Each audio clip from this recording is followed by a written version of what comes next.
영원히 확장되는 하나님 나라라는 말씀의 제목으로 함께 말씀 나누기 원합니다. 영원히 확장되는 하나님의 나라.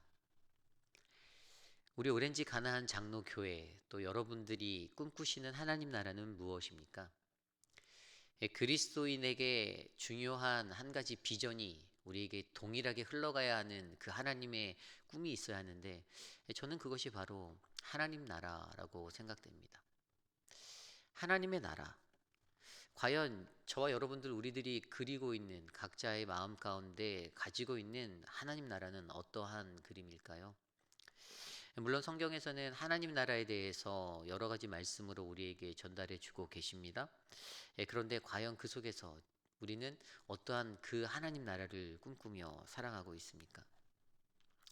오늘 우리가 묵상한 누가복음 13장 10절로 21절까지의 말씀은 그 하나님 나라에 대해서 이야기하고 있습니다.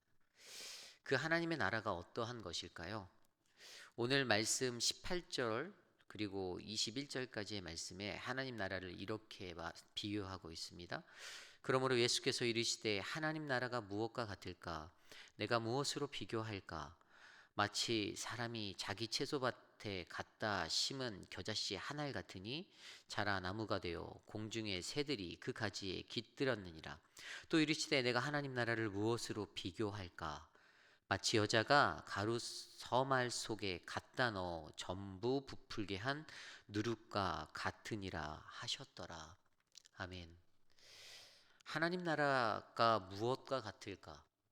예수님께서 비유하신 이 이야기, 이 이야기에는 두 가지로 그 하나님 나라를 설명하고 있습니다. 19절에 읽었던 대로 바로 겨자씨 한 알, 그 겨자씨 한 알로 그려지고 있어요. 하나님 나라는. 겨자씨는 어떻습니까? 매우 작잖아요. 우리의 육안으로 확인하기도 어려울 정도로 매우 작습니다. 그런데 그 겨자씨 한 알이 심겨져 나무를 이루할 때는 어떻게 됩니까? 우리가 19절에 읽었던 말씀대로 그 겨자씨 한 알이 자라서 나무가 되어 공중의 새들이 그 가지에 깃들 수 있는 그러한 장소가 됩니다. 거의 이 나무가 자라면 5m 이상의 나무로 자라게 되거든요. 그러면 그곳에 세상에 있는 수많은 새들이 와서 앉을 수 있고 평안을 누릴 수 있는 그런 안식처가 되는 것이죠. 이것이 하나님의 나라라고 묘사하고 있습니다. 외적으로 성장되어질 수 있는 그림을 보여주는 거예요. 그냥 외형적인 것, 가장 작은 것이 외적으로 풍성하여져서, 근데 그 풍성함이 그냥 풍성함이 아니라 다른 누군가에게 쉼을 줄 수 있고 안식이 될 수 있는 것이 바로 하나님 나라라고 설명하는 것이죠. 두 번째, 하나님 나라를 예수님이 무엇에 비유하였죠? 21절 말씀에 나온 대로 바로 누룩과 같다라고 이야기하였습니다. 여자가 가루 서말 속에 갖다 넣어 전부 부풀게 한 누룩. 누룩의 가장 큰 특징이 무엇이죠? 그것은 부풀리는 거잖아요. 이 부풀려지는 거예요. 작은 것에서 시작된 것이 이것도 부풀어지는데, 좀 이것을 영적으로 생각하면 이거는 어떤 그 영적인 어떤 성장에 관해서 우리가 생각해 볼 수 있는 이야기죠. 겨자씨 한 알의 모양을 가지고 겨자씨 한 알이 외적인 성장의 어떤 그러한 것에 이야기를 하였다면, 이것은 인사이드에서 우리 안에서 일어날 수 있는 성장, 그 커짐, 그러한 변화에 대해서 이야기하고 있습니다. 이 누룩이 가루 서말 속 갖다 넣어서 만들려고 하였던 어떠한 것을 부풀려서 정말 먹음직스러운 큰 것으로 만들어내는 것, 이것이 바로 누룩의 영향 아니겠습니까? 근데 하나님 나라가 바로 이러한 것이라는 사실을 우리에게 설명하고 있죠. 하나님 나라는 이처럼 작은 것에서 시작되어질 수 있는 것, 하지만 우리가 외적으로 내적으로 풍성하여서 그것으로 많은 이들에게 혜택을 줄 수 있고 편안함을 줄 수 있고 안식을 줄 수 있고 평화와 평안을 줄 수 있는 그러한 곳이 바로 하나님 나라라는 사실입니다. 그렇다면 우리가 고민해 보아야 하지 않습니까? 과연 여러분들 또 저는 또 사랑하는 우리 오렌지 가나안 장로교회는 어떠한 하나님 나라를 세워가고 있습니까? 나의 가정은 과연 어떠한 하나님 나라를 그리며 나아가고 있습니까? 사람들에게는 누구나 문제가 있습니다. 오늘 우리가 말씀 속에서 묵상한 누가복음 13장 10절 이후에 나와 있는 18년 동안 18해 동안 귀신에 들려서 꼬부라져 있던 한 사람의 그 문제를 우리는 바라보게 됩니다. 사실 18년 동안 그녀가 가지고 있었던 그 문제는요, 정말 일상을 살아가는 저와 여러분 우리들이 마주할 수 있는 수많은 문제들입니다. 굳이 18년이 아니더라도 더 그 이상 되는 시간이다 할지라도 그 문제는 우리의 삶 속에서 늘 우리에게 찾아오는 고난의 자리죠. 아마 지금 이 자리에 계신 저와 여러분 누구에게도 우리가 평안하십니까? 어떤 문제가 없이 여러분들의 인생을 잘 살고 계십니까? 라고 질문한다라면 제 예상에는 뭐 틀릴 수도 있지만 문제 없는 사람은 거의 없을 거라 생각됩니다. 저 또한 제 안에 문제가 있거든요. 제 삶 가운데 문제들이 있거든요. 날마다 마주하게 되는 그 문제 속에서 오늘 예수님은 동일하게 그녀에게 찾아가십니다. 그리고 그분이 바로 이 이야기를 통해서 하나님 나라에 대해서 보여주고 계세요. 하나님 나라를 세워가는 연약한 우리들이 그 하나님 나라를 어떻게 세워갈 수 있는지 가르쳐주고 계시죠. 오늘 예수님이 그녀에게 다가가서 그녀에게 하셨던 것은 그냥 동사적으로 보면 12절에 딱 4가지 동사로 설명됩니다. 예수께서 보시고 불러 이르시되 여자여 내가 내 병에서 놓였다 하시고 13절에 안수하시니 여자가 곱혀고 하나님께 영광을 돌리는지라. 아멘. 예수님의 행위가 4가지. 첫 번째 동사가 보고예요. 예수님은 보셨어요. 그녀를 보신 거죠. 주목하셨어요. 그리고 두 번째 부르셨다라고 하셨어요. 초대한 거예요. 인바이트한 거예요. 그녀를 불러주셨어요. 그리고 그에게 이르렀다. 뭐죠? 말씀하신 거죠. 그리고 안수하셨다라는 마지막 안수하시니, 이렇게 우리가 예수님이 행하신 행위들을 바라볼 수가 있죠. 예수님께서 다른 것을 하신 건 아니에요. 그녀를 고치기 위해서 어떤 기술적인 것, 그 어떠한 것도 성경에는 기록되어 있지 않아요. 예수님은 그저 보시고 부르시고 이르시고 안수하셨던 이 4가지 행동을 통하여서 고난 중에 처한, 문제에 직면한, 너무나도 힘들게 살고 있는 그 사람을 어떻게 해요? 구원하여 주셨죠. 이것이 바로 하나님의 구원이에요. 세상의 사람들은 무언가를 구원받기 원할 때 어떤 기술적인 것과 특별한 무언가를 찾습니다. 특별한 방법. 사실 목회를 하고 있는 제게도 그러한 것들이 늘 갈등이에요. 고민이에요. 왠지 아세요? 수많은 목사들은 어떤 프로그램을 돌려서 어떻게 해야지 우리가 더 성장할 수 있을까를 꿈꾸거든요. 인사이드에 누르글러서 부풀려지는 영적 성장이 교회에 있어야 되고, 겨자씨를 심어서 큰 그늘이 되는 것들을 꿈꿔야 하는데, 많은 교회들, 목회자들이 그것들을 꿈꾸지 못하고 살아갑니다.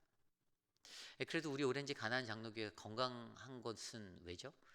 우리는 그런 세상적인 꿈들을 꾸진 않잖아요. 우리들은 우리 안에서 하나님의 말씀으로 작은 겨자씨가 큰 나무가 되고, 작은 누룩이 내 안에서 부풀러 올라와 하나님의 사랑을 전할 수 있는, 그래서 우리의 긍휼 사역이 그것을 가장 잘 나타내는 그런 헌신의 섬김의 자리잖아요. 어찌되었든 이러한 것들이 바로 우리의 일상에서 일어난다라는 사실이죠. 이 여인이 그렇게 힘들어하는데 예수님을 만나게 됐고, 예수님이 그녀를 보시고 부르시고 이르시고 안수하셔서 고침을 받았을 때 그녀가 어떻게 하였습니까? 좀 전에 읽었던 13절 말씀대로 하나님께 영광을 돌렸다라고 하였잖아요. 이러한 역사가 바로 저와 여러분, 우리의 가정 가운데, 우리의 삶의 터전 가운데, 하나님의 믿음의 교회 가운데 세워져야 하는 주님의 능력이 아니겠습니까? 그런데 그러한 주의 능력이 펼쳐질 때마다 꼭 딴지 거는 사람들이 있습니다. 오늘 말씀 14절 이후에 보면 회당장이 나와요. 회당장이 예수께서 안식일에 병 고치시는 것을 분내어 무리에게 이르되 일할 날이 엿새가 있으니 그동안 와서 고침을 받을 것이요 안식일에는 하지 말 것이니라 하거늘. 뭐라고 말합니까? 회당장이 분을 내었어요. 아주 뿔따구가 난 거죠. 막 기분이 언짢았나 봐요. 매우 화를 내었을 것 같습니다. 근데 그의 마음 가운데 그가 집중하는 것이 무엇이죠? 그 사람의 태도가 보여요. 그 집중하는 것에서 그가 집중하고 있는 것은 안식일에 예수가 바로 병고침을 하였다라는 그것에만 집중하는 거예요. 좀 더 쉽게 풀어 얘기하면 그가 붙잡고 있는 율법, 그 율법을 예수가 어겼다 이거죠. 그의 태도와 그의 모습을 우리가 어떻게 가늠할 수 있습니까? 그는 지극히 율법주의자적인 삶을, 인생을 살고 있었다라고 우리는 생각할 수가 있죠. 그렇게 이해할 수가 있습니다. 그러한 그를 향해 예수님의 대답은 그를 외식하는 자라라고 꾸짖습니다. 하나님의 말씀을 제대로 받아서 먹고 살지 못하는 자들이 외식하는 사람이잖아요. 그러한 인생이 바로 회당장의 삶이었어요. 그가 화를 내는 거. 그런데 거기에 분명히 그 문제는요, 어떠한 문제이죠? 자기 자신에 대한 문제입니다. 하나님의 말씀을 제대로 알지 못하고 하나님의 말씀에 대해 올바르게 이해하지 못하여 살아가는 어긋난 인생이, 어긋난 신자의 삶이 얼마나 큰 문제들을 일으키고 공동체를 어렵게 하고 그렇게 만들 수 있는지를 우리에게 보여주는 것입니다. 이 회당장이 가졌던 큰 문제는요, 바로 율법 너머에서 일하고 계시는 그 하나님을, 율법에 완성되시는 예수 그리스도를 온전히 바라보지 못했기 때문입니다. 하나님 나라가 어떠한 것인지를 그래서 그리지를 못했어요. 그가 생각하고 그가 그렸던 그러한 것들이 세상적인 야망과 꿈일 수는 있었지만 하나님 나라라는 큰 그림을 그리고 나아가지는 못했습니다. 이것이 그의 문제이죠. 하나님 말씀의 율법적인 준수가 찾아온다라면, 하나님의 말씀 앞에 그런 율법적인 기준들이 자꾸만 세워진다라면 어떤 문제들이 일어나냐면, 바로 이 회장당이 보여준 위선과 잘못된 신앙의 그 기준을 가지고 판단하는 잘못된 전통들을 세워가는 그러한 어리석음들이 공동체 안에 일어날 수가 있음을 우리에게 말씀해 주시는 거예요. 율법대로 살아가는 것이 잘못됐다라고 말할 수는 없죠. 하나님의 율법은 지키라고 있는 것입니다. 그러나 그 율법이 판단의 잣대가 되어서는 안 되고요. 그 율법이 어떠한 공동체를 세워가는 것에 절대적인 그러한 영향을 줄 수 있는 그런 완전체가 될 수는 없습니다. 우리가 예수님을 믿고 살아갈 때 율법 안에 어떠한 것들을 더하죠? 저는 율법 안에 그리스도의 십자가, 사랑, 그것들이 더해져야 된다고 생각해요. 그래서 하나님이 주신 율법이 완성됐던 것은 결국에 십자가였잖아요. 그런데 많은 교회가, 많은 믿는 이들이 율법은 잘 알아요. 계명들은 잘 압니다. 하나님의 말씀도 잘 압니다. 근데 그 능력이 발산하지 못하는 이유가 무엇이죠? 그것은 바로 그 십자가, 예수 그리스도, 그 은혜가 없기 때문입니다. 이 결국에는 이 시대를 살아가는 우리에게 하나님이 보여주시고자 하는 하나님의 나라, 그 하나님의 나라는 우리가 율법주의자적인 모습으로 살아가는 모습이 아닌 온전히 하나님 안에서 채워져가는, 말씀의 은혜로 세워져가는 그러한 하나님 나라를 원하시는 거예요. 그래서 하나님께서 보여주신 그 네 가지 행동 가운데 보시고 부르시고 이르시고 안수하심에서 가장 우리에게 주목되어지는 한 가지, 그분이 말씀하심, 이것이 오늘 말씀에 나타나잖아요.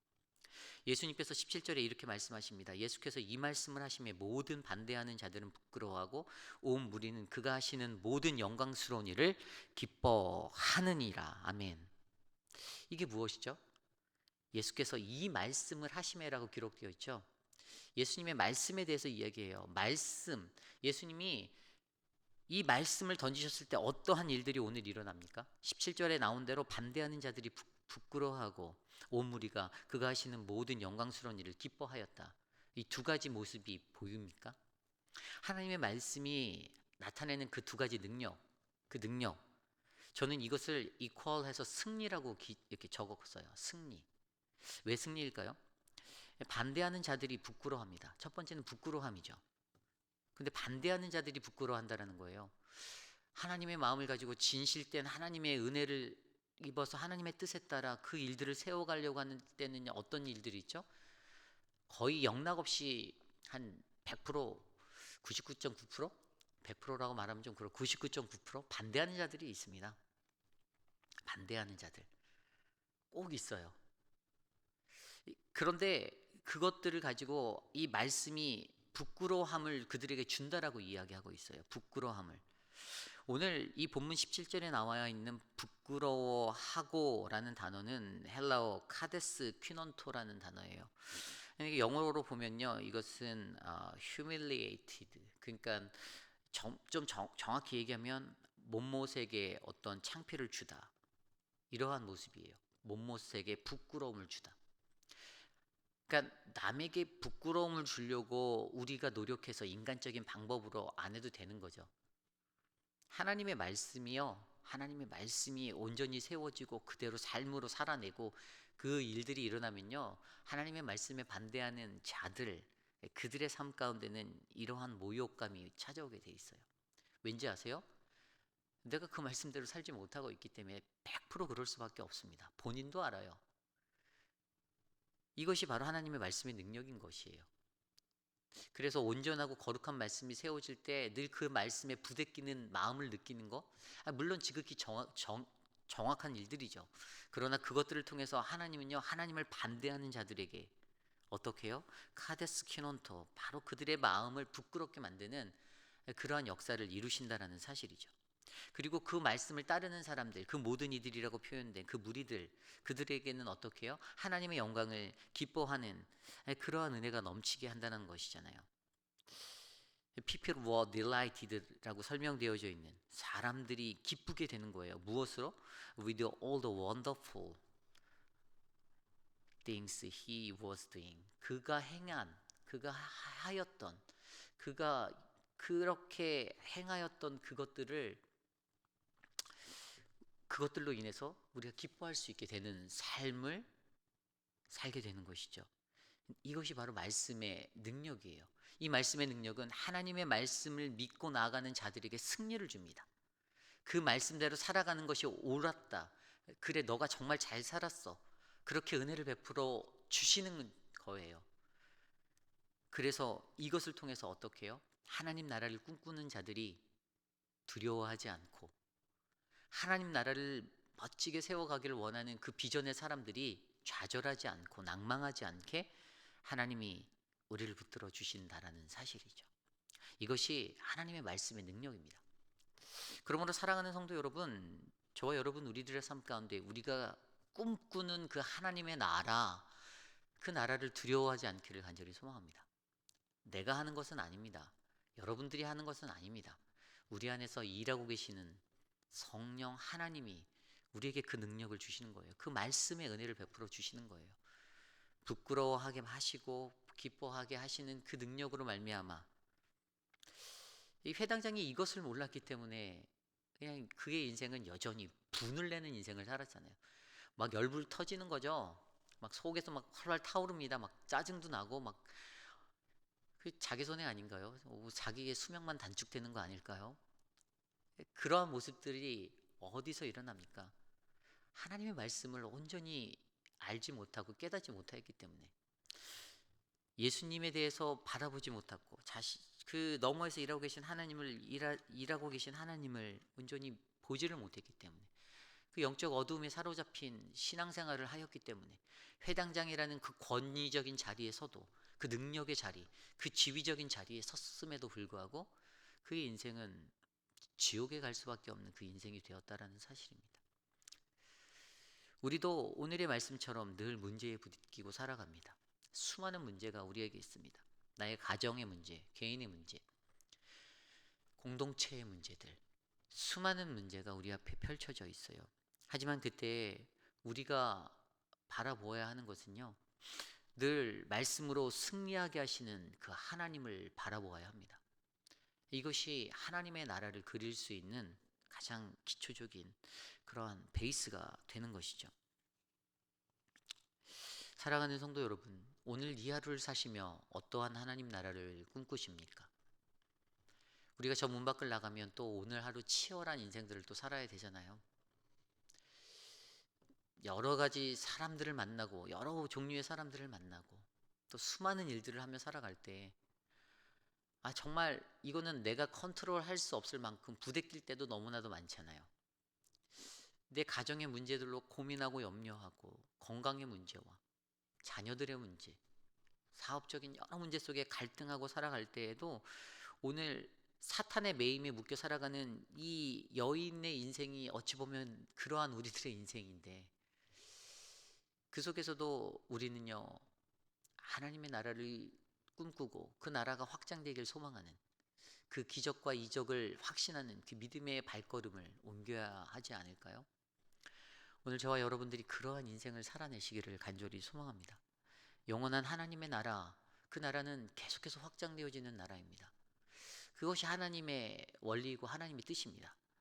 그리고 그것을 감당하기에 충분한 자들로 우리에게 은혜를 주시는데, 그 능력은 바로 하나님의 말씀 안에서 승리하는 인생, 바로 저와 여러분 우리 모두의 인생이 될 줄 믿습니다. 오늘 우리에게 주신 말씀을 놓고 함께 기도하기 원합니다. 하나님의 나라는 겨자씨 한 알과 같고 누룩과 같습니다. 주님의 말씀 안에서, 주님께 드리는 기도 안에서 내가 영적으로 성장하고 내적인 내 모습이 변화되고 더 세워져 가고 강성해지고 외적인 내 삶들이 하나님 앞에 더 자라나, 주님이 말씀하신 그 하나님 나라가 이 땅에 세워져 가도록 우리의 가정과 공동체를 인도하여 주옵소서. 함께 기도하겠습니다.